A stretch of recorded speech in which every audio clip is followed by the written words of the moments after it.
Mes chers compatriotes, chères Ivoiriennes, chers Ivoiriens, chers amis de la Côte d'Ivoire, ce 7 août 2020 marque le 60e anniversaire de l'indépendance de notre pays.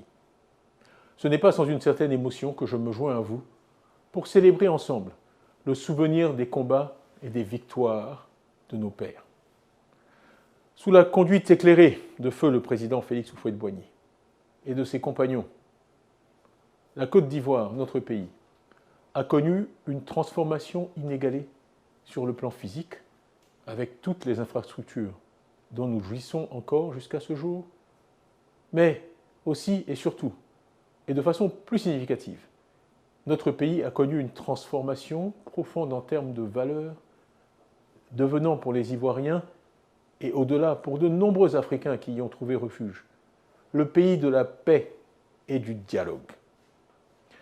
Il faut bien dire que depuis le décès du président Houphouët-Boigny, notre pays a par moments traversé des périodes sombres où le recours à la violence semblait être devenu la règle.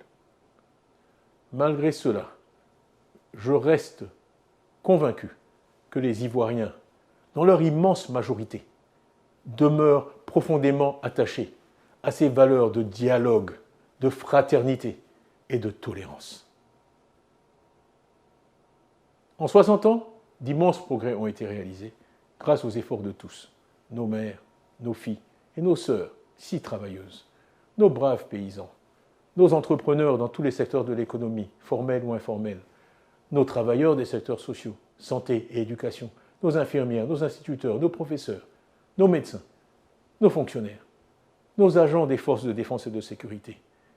N'oublions pas nos élèves et nos étudiants qui sont notre avenir, nos leaders religieux, nos ingénieurs, nos journalistes, nos artistes, qui contribuent tant à notre identité et au rayonnement de notre culture. Et aussi nos sportifs. Je suis, comme tous les Ivoiriens, passionné de sport. Je tenais donc, en cette journée historique, à reconnaître la contribution de chacune et de chacun, et à vous remercier tous du fond du cœur, pour nous avoir menés ensemble aussi loin en 60 ans. Nous sommes malheureusement de nouveau aujourd'hui à une période critique de notre histoire en tant que nation.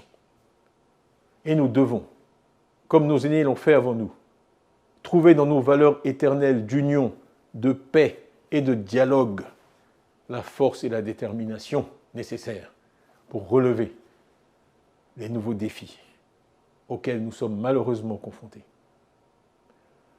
En ce jour du 7 août 2020, mon vœu le plus cher est que nous bâtissions ensemble une Côte d'Ivoire réconciliée et fraternelle pour le plus grand bonheur de nos populations, pour le bonheur de toutes les composantes de notre belle nation, dans toute sa diversité et dans toute sa richesse.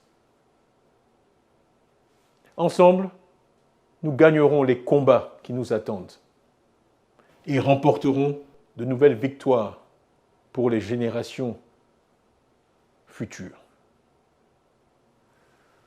Je voudrais vous assurer, en cette date historique, que je serai à vos côtés dans ces combats, moi qui ai pratiquement le même âge que la Côte d'Ivoire.